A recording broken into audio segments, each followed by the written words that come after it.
if I'm going to do something meaningful or helpful with this, I actually have to still really think. I have to think more than ever. I have to have some knowledge myself, either context or maybe domain knowledge. And I kind of need to know what are the questions I'm asking and to ask really thoughtful and clever questions. And all of that, is kind of you do that a few times, and then the more times you do it, the more your brain starts to, treat it like a habit and kind of remind you when you're going to do a task, like maybe start with.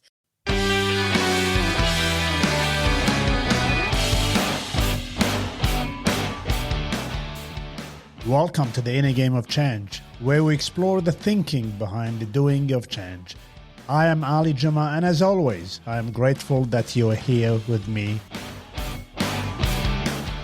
Today I sit down with the thoughtful and very grounded Meg Smith, co-author of the practical and timely book, Microsoft 365 Copilot Adoption.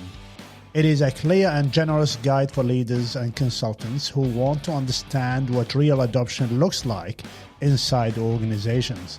Meg brings that same clarity into our conversation. We speak about courage, curiosity, learning, and the real experience people are having as artificial intelligence moves into their daily work. One idea she raises that really stayed with me is this invitation to return to the purpose of our work. Instead of asking how to control or block new tools, ask whether we are still fulfilling the reason we show up to serve others. It is a powerful shift, and it opens the door to much better conversations about change. I am grateful to have Meg chatting with me today. Well, Meg, thank you so much for joining me in the Inner Game of Change podcast. I am grateful for your time today. I'm so happy to be here. I love your podcast, and I love the topic of change and personal change particularly. Wonderful. What is occupying your mind nowadays when it comes to the idea of change? I think the big thing for me is AI. I think it's the big thing for a lot of people, but I think the hype, it makes it a bit scary. And I find sometimes my, your blood pressure rising and your heart beating faster, reading some of the headlines and the commentary. So with it, for my own sanity, but also in the work that I do, I try and bring it back down to by being aware of some of the big trends and the changes and the evolution, but then bringing it back down to what does that mean for me? How can I use that in my work? And how do I make something that feels a bit intangible more tangible for me? Mm-hmm.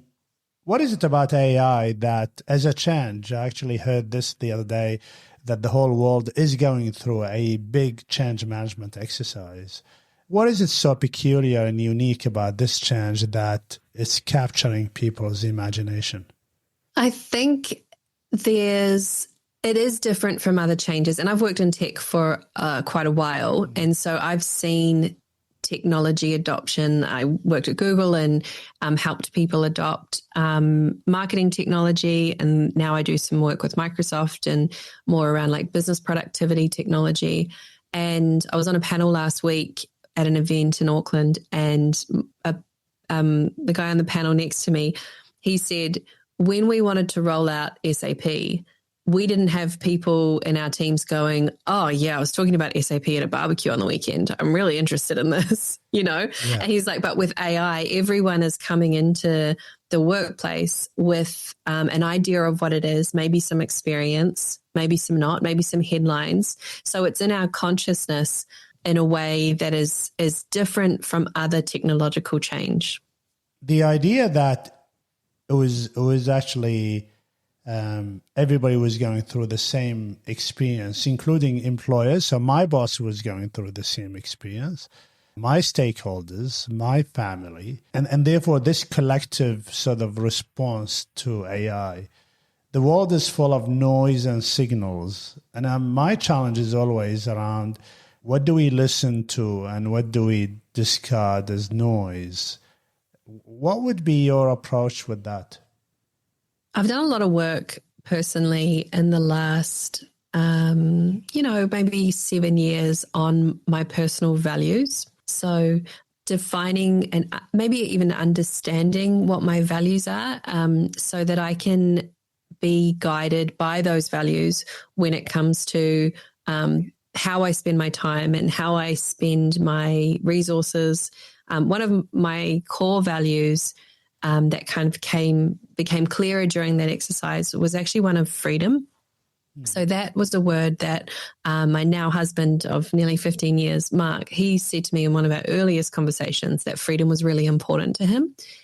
And in the sort of process of, I suppose, of building our life together, it's become a really important value for our family, and not necessarily freedom as defined in the way that I think people think of it when we first say it.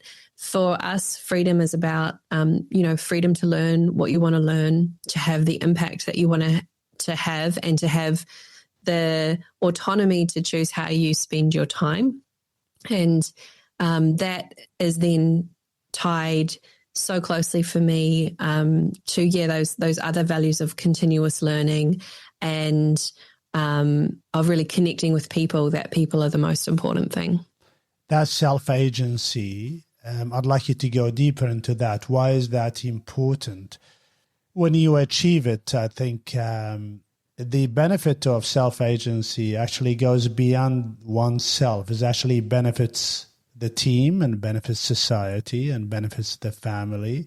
What is that space, magical space, to have that self-agency? Yeah, you're so right that it does. It feels very selfish in the way that it's perceived sometimes or described. But what I've found is that as I've pursued that more, it's given other people, I've had people say to me, ask me questions. Oh, I didn't know that was an option, for me. And I think it came from a realization. I lost my dad when I was 24. He passed away. And I had always been someone who was very goal orientated, and I was always looking to the future and the next thing. And I kind of had a plan that I was living my life to. And when he got sick, he got brain cancer and passed away 15 months later. When he got sick, I just felt like all ability to plan was taken from me. What is the point of planning if you don't know what is going to be? For him, for me, he was a really important figure in my life. He still is.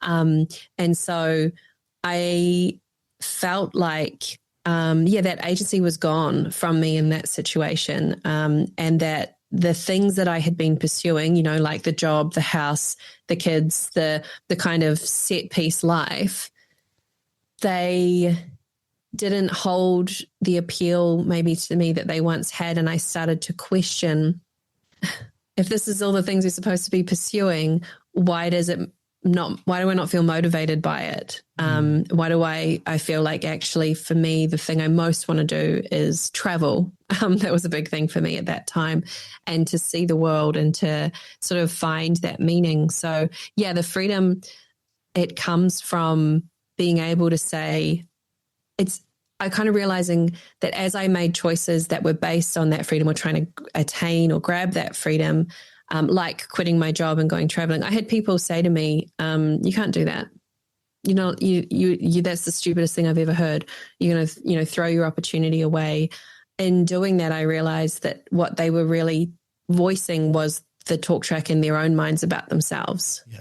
It was, I can't do that. Or Mark had someone say to him, you're going traveling with your wife. You're going to be together all day, every day. I bet you're going to come back in 3 months divorced. Yeah. And once again, it's like the way in which our worlds and our societies are structured can really make you feel that you've only got one choice. And so for me, I think having the wife, the kids, the job, all of that, like that's such a valid choice, but it's a very different thing to live that life as an active choice than it is to, this is just what people do. This is just what we're supposed to do.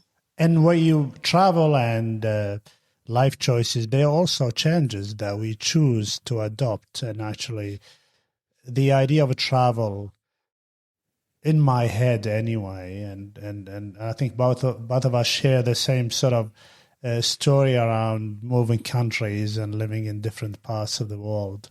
is actually your own your own journey in self-discovery, and that is change.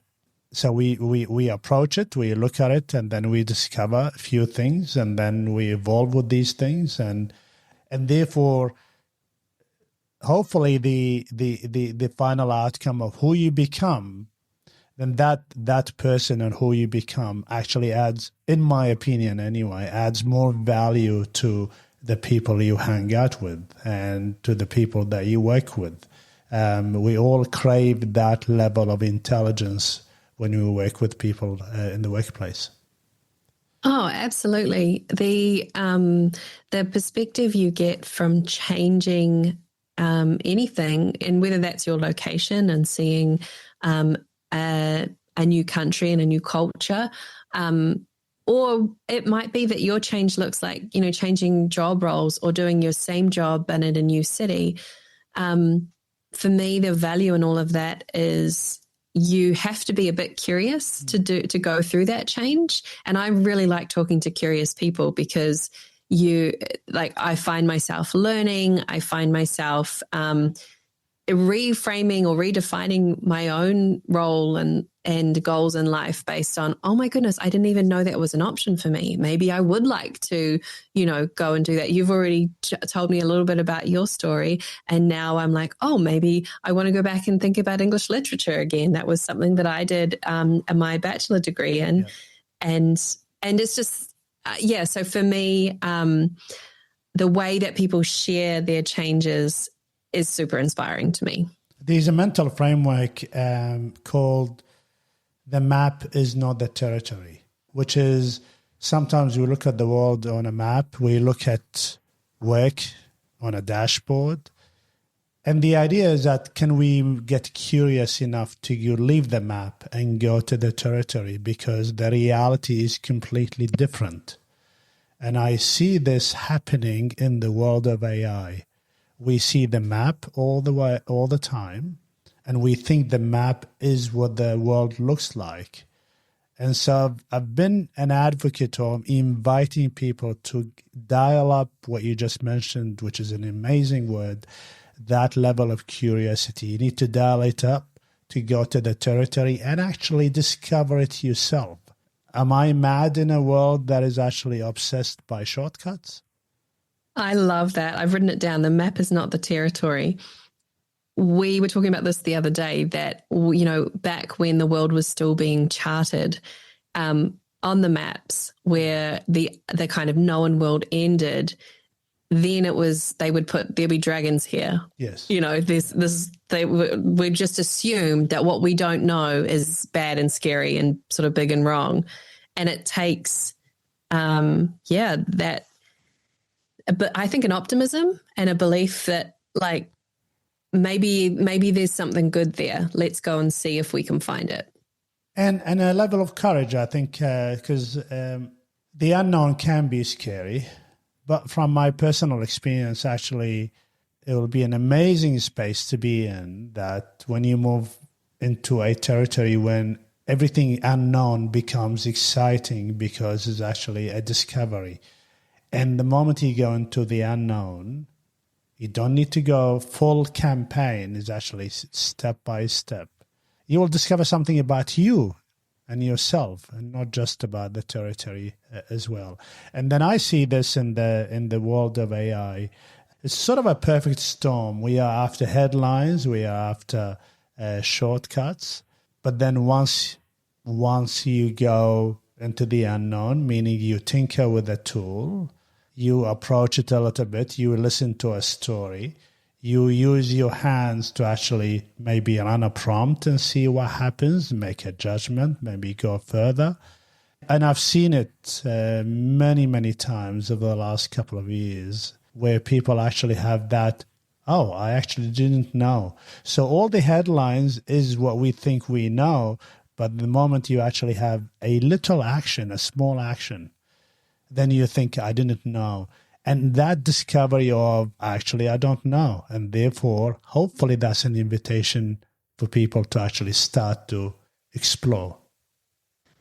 I've seen it too, that the answer or the antidote to the fear and the headlines and the fear and the worry is to get curious and to get practical experience with a particular tool. Because what you find, what I've found, is that actually a lot of the headlines are secondhand opinions. Those people themselves that are writing or repeating those headlines are not using AI. And pick your tool, right? I don't actually care what the tool that you're using is. I use Copilot a lot. I use ChatGPT a lot. But pick your tool and have a time where you're going to set an arbitrary amount of prompts a day. Some people choose 5. I think I chose 1 when I was first starting.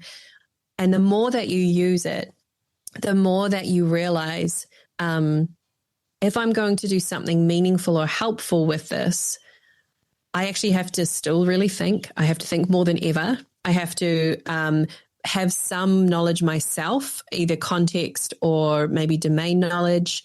And I kind of need to know what are the questions I'm asking and to ask really thoughtful and clever questions. And all of that, is kind of you do that a few times, and then the more times you do it, the more your brain starts to, treat it like a habit and kind of remind you when you're going to do a task, like maybe start with a prompt here. The more you realize that it's not just super easy on everything. It requires a lot of thinking. It draws on your experience and understanding. And there's probably a lot you still want to learn. And so the people that I know that are, using AI a lot, they are learning more than ever. Yeah. And that is the shift that I want to tackle at some stage during this conversation, is that level of knowledge is actually, it will be multiplied, in my opinion anyway. It depends on how you capitalize on the technology. I want to share something with you that I've read the other day, and I might be wrong, but the idea fascinates me. First of all, the way these tools are designed, let's just say Copilot and ChatGPT. In fact, when ChatGPT was released, I was saying all change professionals should learn from OpenAI and how they're managing the change. They've launched it. They let people experiment with it. They let people create their own story. That is adoption live in front of us. Yeah. And the same with Copilot. Copilot is slightly different because it's already embedded in your Microsoft suite of products. And therefore, I've written a series, a 5-part series articles in my LinkedIn called The Invisible Design. How the technology is designed to make adoption easier. But they've also thought about a busy worker. And so here's what I read the other day, Meg, that the script writers in movies and especially series on Netflix, there's a principle called the second screening, meaning when they write the script nowadays, they take into consideration that the audience, the spectators, are also looking at either at their iPad or iPhone. Yeah, wow. So when you script, then you should not really have a complicated concept that at some stage during the whole series, at any one time, even though your audience is distracted, your script should actually always remind them where they are in the story. And it's quite fascinating. So can you see where people actually started looking at how they make adoption, understanding, comprehension? And I find that really fascinating. And I immediately started thinking, obviously, the adoption side of AI.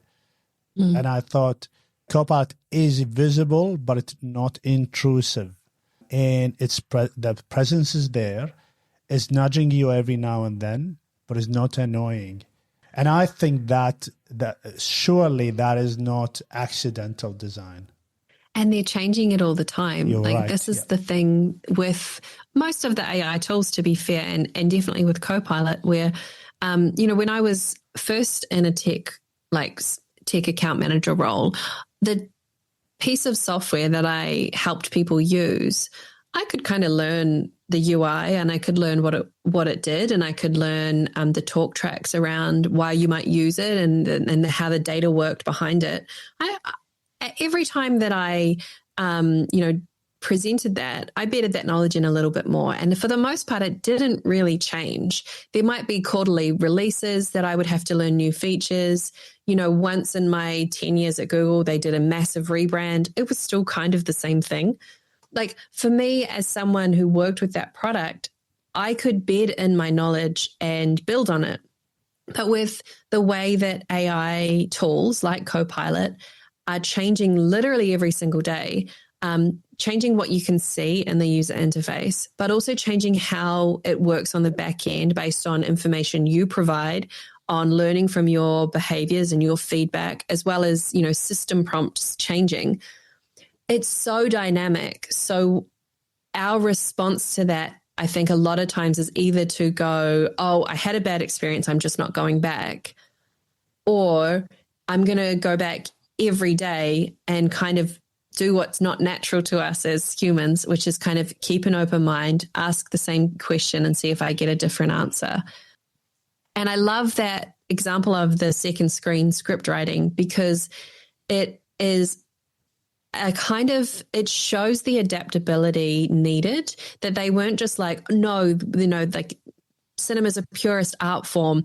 Like people should only watch a movie and put their phone down, and let's run a campaign on put your phone away. And like, there's probably people that rightly want to run that campaign, but instead thinking like, hey, this is happening. How can we still create relevant art that people will watch and want to tell other people to watch, knowing that their behavior is likely going to mean they have a phone in their hand throughout the whole thing. And I think you mentioned that multiple ways in your book. I'm just paraphrasing now, that we need to meet our stakeholders and users where they are. Talked also the early wins. I'd like you to critique my thinking here, that in times of lots of uncertainty and dynamic environment, and by the way, organizations like OpenAI and Microsoft, the reason why they keep changing is actually a learning loop that they are seeing, they are observing the usage, and they are adjusting, but they're all driven by the user experience and making it easier. But in my opinion, when you are in a situation where you've got a huge change, gone are the days when you need long manuals. You need now easy things that will actually nudge you a little bit further to get you a step further into your learning. I call this, and I don't know where I read it. There's a principle called fast and frugal. And I find it really fascinating because I apply it and it works. When people come to me and say, I've created an agent, but it's not behaving. And then for me, I'm not going to make it long-winded. I will go fast and frugal. Let's just go break it down, first order thinkings, and then just done. They don't need a lecture. Am I right in where I'm doing now? Yeah, I call it just-in-time learning. Yes. And that was because I think other people have called it that too. I think we referred to it in the book, but that was the approach that I took when I stepped out of my kind of corporate world, where I only did training I was required to do. I was required to do certain training every year, and I had forgotten how to learn. I felt like I had to put my blinkers on in that corporate environment to survive the deluge of information, the demands of my attention and my time. It meant that I had stopped being curious and stopped learning for myself. So then when I stepped out of that and became my own boss and, was developing my entrepreneurial skills, I fell in love with learning again. And then suddenly I wanted to learn everything. I had a list of courses I needed to do and books I needed to read. And there's a balance of choosing intentionally the things you're going to go deep on and use some of those longer form learning techniques like books or going to lectures or doing courses or university courses.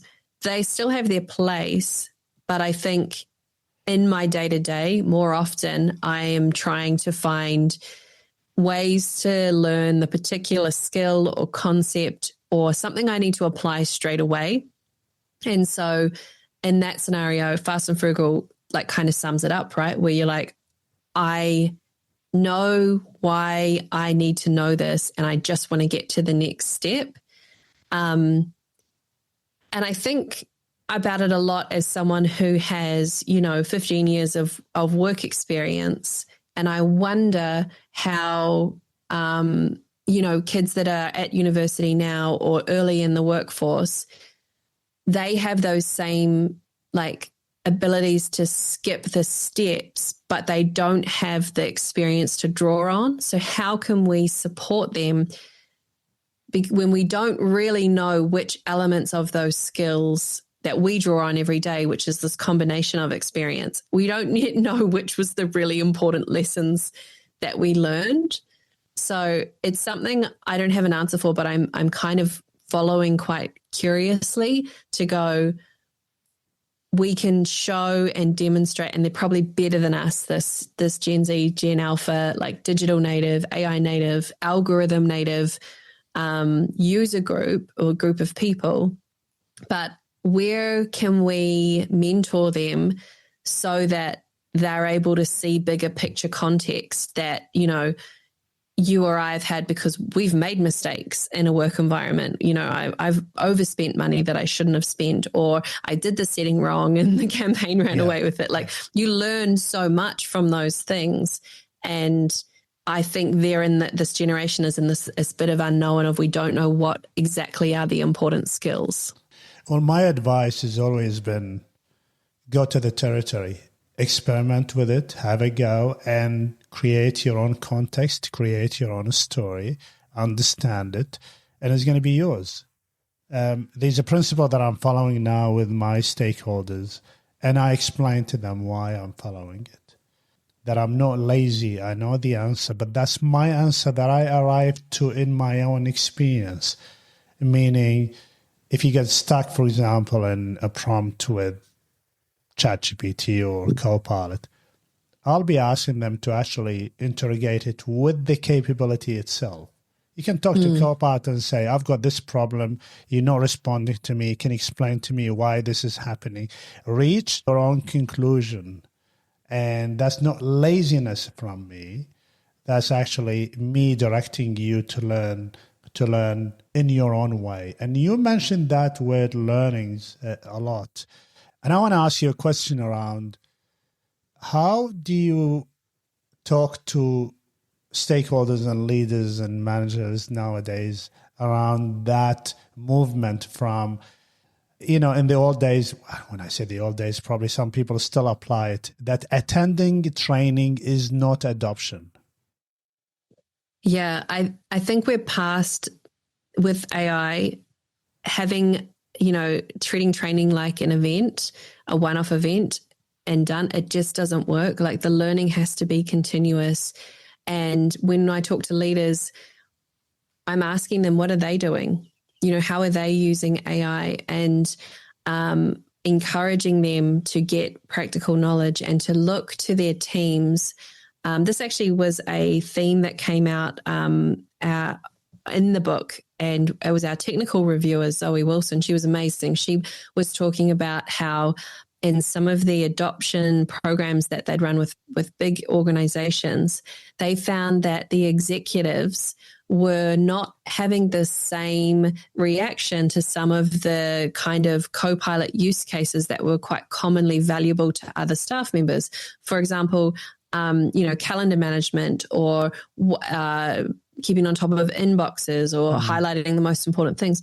That a lot of executives have an executive assistant to do that for them. So they don't need Copilot to do those things. So what they found was getting a champion in the organization, so someone who was AI curious and training their peers and using AI a lot in their roles. They would match them with an executive and there would be a mentoring relationship between the two of them so that the champion would then be asking what kinds of things have you got coming up? And they might say, I'm going to, I've got to meet the board and present our strategy for the next year, then they would go, okay, well, actually, did you know that there's a researcher agent in Copilot, and you can use researcher to find out what other comparable size companies are thinking about, as the key priorities for the next year. So those kind of conversations of going, hey, some organizations are more hierarchical than others. I think we've talked about our common, we talked earlier about both living and working in New Zealand for a time and sort of observing that the culture here is quite flat in our businesses. We don't have a lot of hierarchy, but in many organizations, like when I was in the UK, for example, there's a lot of the higher up you are, the more important it is that everyone knows that you know everything, that you've got this, that you're not going to, you're not going to flinch. And yet one of the patterns we've seen of successful AI adoption in organizations who are getting massive value from it is they have leaders who are learning with their teams and are sort of saying, learning in public and saying, this is what I'm trying, or this is how I'm finding it valuable. And talking about, just as you did before, reframing the use of AI and being able to say, this is why I'm using it. And I guess, applying or implying that there is inherent value in collaborating with AI and learning as you go, where in comparison, many organizations, from the message from leadership is, I hope you didn't use AI for that. And so people then kind of shy away, and they're using it, but they're not telling you they're using it, and they're making it look like they're not using it. And so you as a team are not getting the benefit of learning from each other. Well, I would like to share my experience with leadership. I was actually overt when I personally trained leaders. I was overt around my expectation from them. I literally said to them, you're not my target user. And exactly as you just mentioned, Meg, they all have their executive assistants and all of that. However, they are there to understand the potential of the capability and the impact it's going to have on their team. So it's in their best interest. The leader's role is most important nowadays. In fact, I'm actually arguing now that we need a new type of leadership in the age of AI, or maybe a new type of leadership mindset in the age of AI. This is a transformative change, and we need the highest level of change empathy from leaders. This is the only time we need to be even more human. So you need to drop a lot of things and actually pay attention to the capability that is going to disrupt. Well, it's already doing it. Not disrupt only, but it will transform the way your people work. And your job as a leader, you only have one job, is to come to work every single day to help your people succeed. How are you going to do it if your people are being impacted and you got absolutely no idea about that? The same applies, I talk to academics. You've got philosophical views about AI. That's cool. Keep them. But your stakeholders are students. They're using it. So should you not be interested in why you show up to work every single day? And I'm not being cynical. I'm actually being serious about this. And so we show up to work to service others. And, that's right. And I do not lecture because I like literature. I lecture because I want to help people learn. I want to create a good learning experience, and therefore these people will start being thinkers and critical thinkers, and then they will learn, and hopefully through that learning they add value to society. Am I crazy, or am I just I'm trying to simplify the work to people? And look, the majority of people are wonderful. They actually, like 2 years ago, maybe it was actually not in a good position, but nowadays they're open. I am lucky, though, that I am working with intelligent leaders who've abandoned their EAs and they're doing their own work. And I've seen it, and it's an amazing, because they're going through their own adoption in their own ways, and then they start talking about it. And then the moment they start talking about it, that's what the magic happens. That's actually influence indirectly. And what you just described in the academic example is that elevation or that return to purpose. of like asking the question, how do we stop students cheating with AI, is a reductive question. The better question is, are we still fulfilling our purpose to encourage people to learn and add value to the workplaces that they go into? And are they prepared to, use the modern tools that they'll have to use? That's often the goal. And within that, as a leader, you might have a different purpose that drives you. But if you can keep coming back to, are we fulfilling our purpose, or how can this help us fulfill our purpose and have more impact? Then how you use AI, and making sure that the way that you are asking people to use it is amplifying their human skills and not replacing them. That's a big one. And even like then you just gave the example of EAs who might not have executives who are needing them. Those EAs still hold so much skill and knowledge that they would be so valued in helping organizations identify where they can have better processes, in being the connector between how it's supposed to work and how it actually works. It's just like about redefining and redeploying that valuable resource. I followed an adoption program where I targeted certain groups, including EAs, actually trained them how to service and support their leaders. I talked to the leaders and how they support their organization. I talked to the lawyers about how they need to go deep into their capability to understand so they can write proper policies and not policies based on fear. So I brought everybody, the analogy that I use is that you're not sitting in there and I'm bringing the meal to you. You're coming to me with me in the kitchen and we're cooking this together. I've got some ingredients. We would like to achieve something, but you're not sitting in there and doing nothing. And then if I bring you a change, you'll be saying, I like it. Now there's a risk. No, you come with me to the kitchen. That's your job. And then I'm going to show you the whole thing, and then you will learn like me. It worked really wonderfully because, it's actually saved, I'm working with a client that saved a lot of headache for us. It neutralized any issues around security and all of that. And I want to shift gear and I want to ask you about a wicked problem that we're seeing now. It's already happening, that there's this digital divide. There's the access now. I think in your book you also talk about that, and the equity of access, not just access to the tools, but to learning and all. Because I can give you a tool and you're not using it, and then it will be me and Meg working in the same team. Meg is more open-minded, and then she's using it. By default, she will be ahead of me.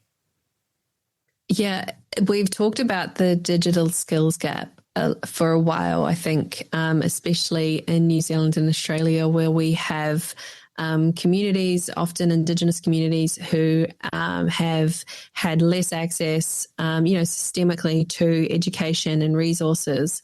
And, and I was at an event for Māori in tech, and I was talking to a new friend of mine, and I was sort of saying how I see a world where access to AI is going to be for everyone. Everyone should have access to AI.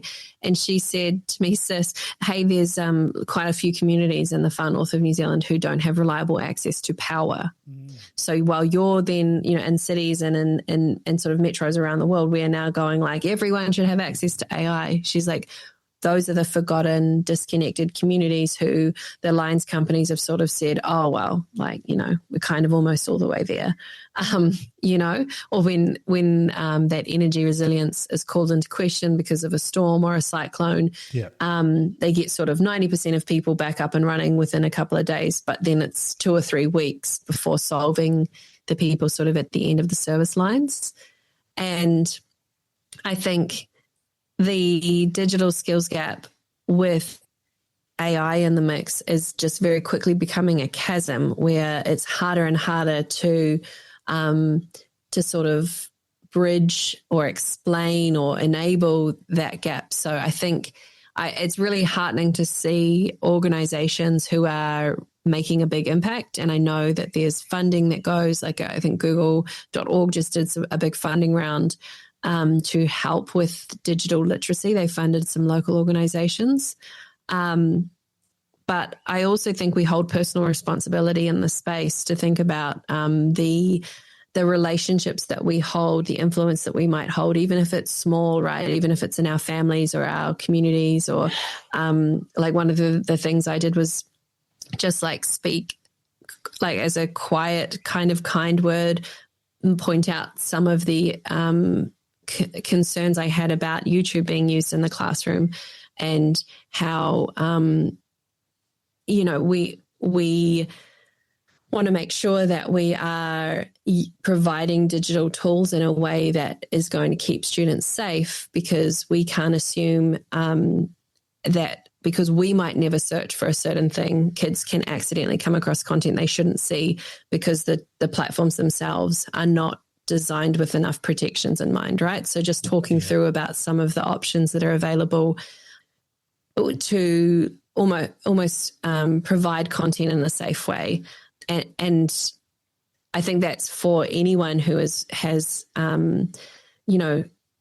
works in technology, or is whatever skill set you have, if you can share and be talking with the people around you about the risks of sharing certain information and why they should be mindful of posting, a picture of their child in their school uniform, things like that used to be very benign and very like, oh, that's kind of normal behavior on the internet.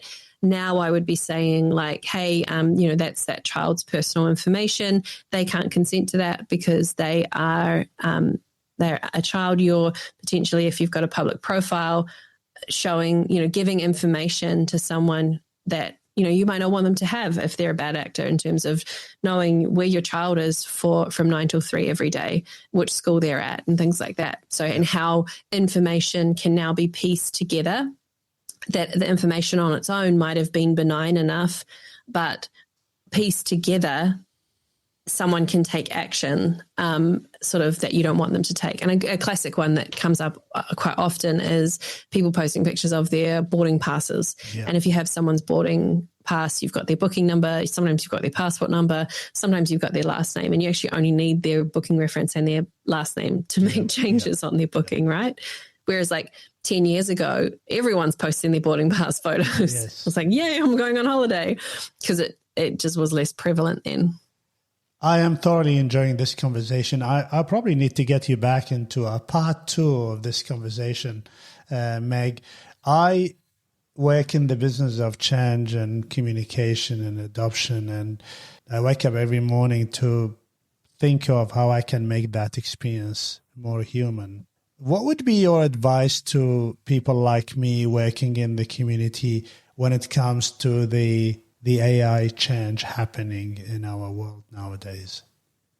I think that the most important thing is that we are creating spaces where we can have conversations about AI, and those conversations, when they are safe and where people feel like they can ask what might be a silly question, if we can move beyond the talking about it at this very high level, AI is this, AI does that, to then going into, today I used ChatGPT to ask it, I want to go on holiday in New Zealand, but feel like I'm in Bali. Give me some options.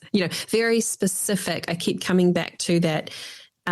We need to be having conversations with each other about how we're explicitly using AI so that we can learn and use it better, but also so that we can look out for each other. Because if my young adult stepson said to me, oh, I was feeling a bit down, so I asked ChatGPT, to act like a therapist and give me some advice on how to plan my next steps. I would say, oh, okay, let's talk a bit more about that, because actually that's a kind of scenario that, like, we know that actually therapy is there's the number one use case people are using ChatGPT for. Yes. But when you have care for people in your life, being able to connect with them on those issues too, and either offer them a listening ear or go, hey, actually, this sounds like a thing we should get some help with. Like there's a better way to do that.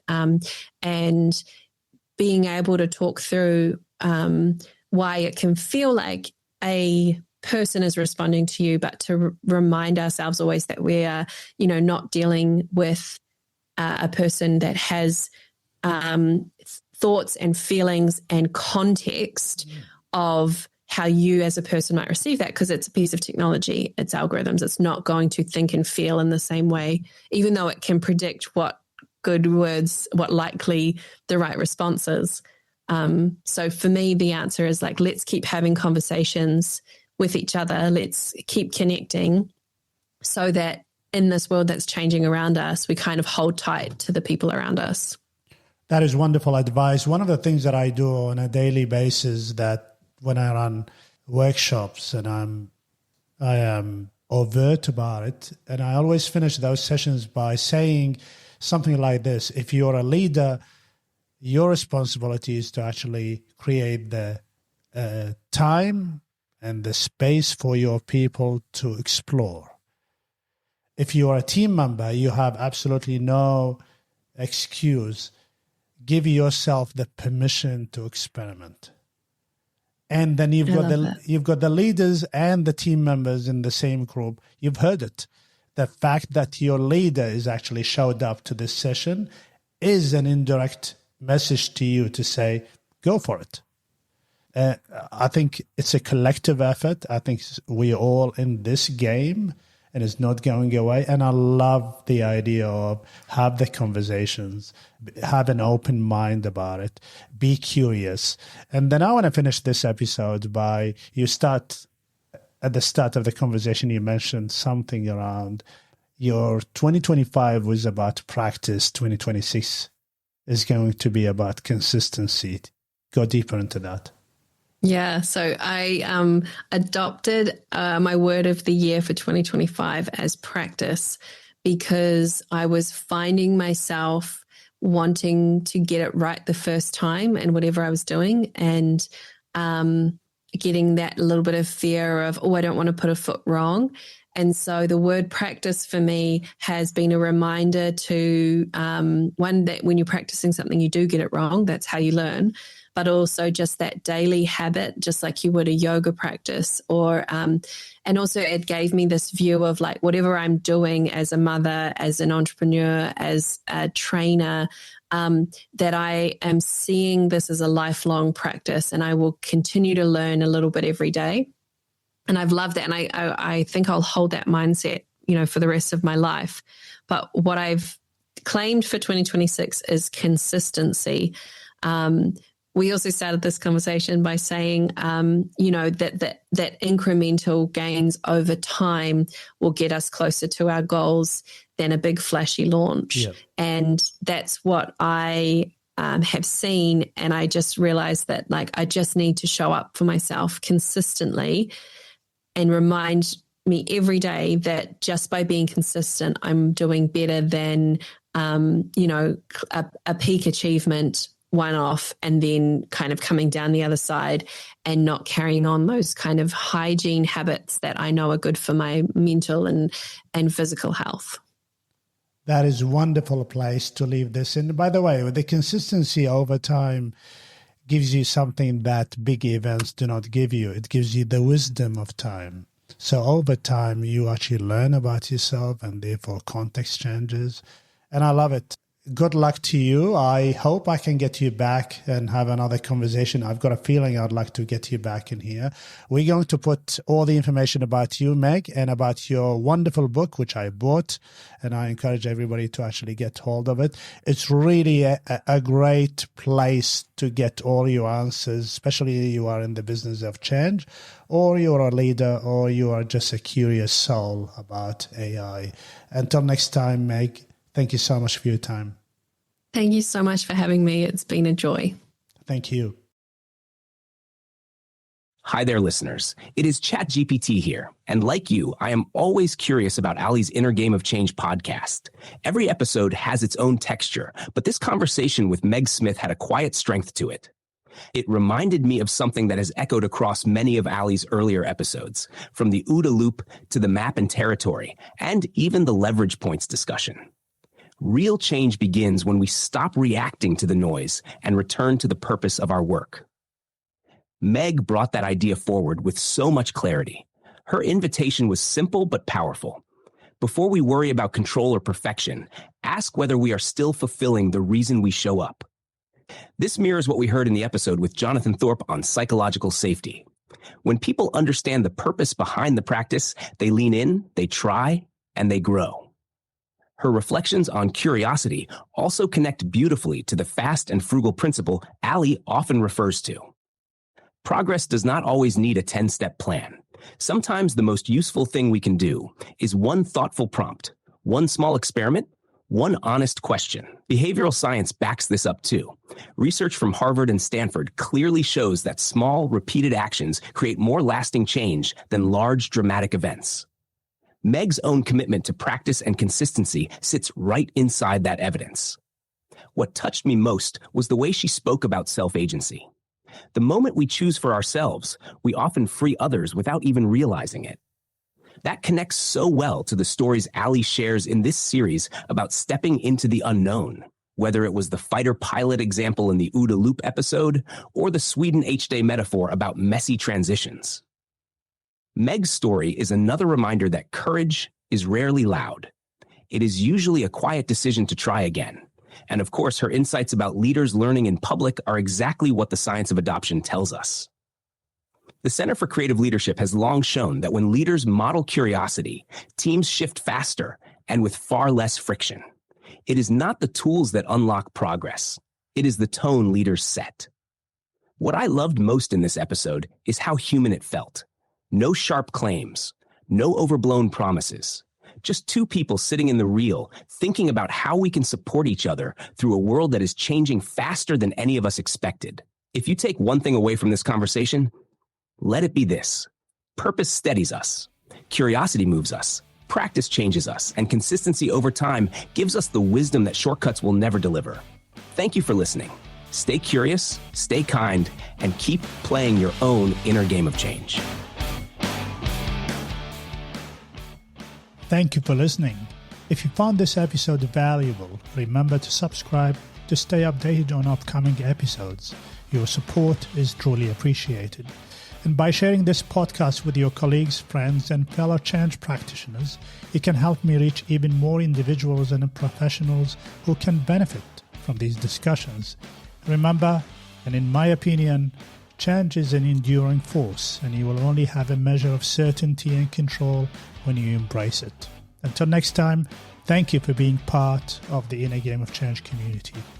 I am Ali Jama, and this is the Inner Game of Change podcast.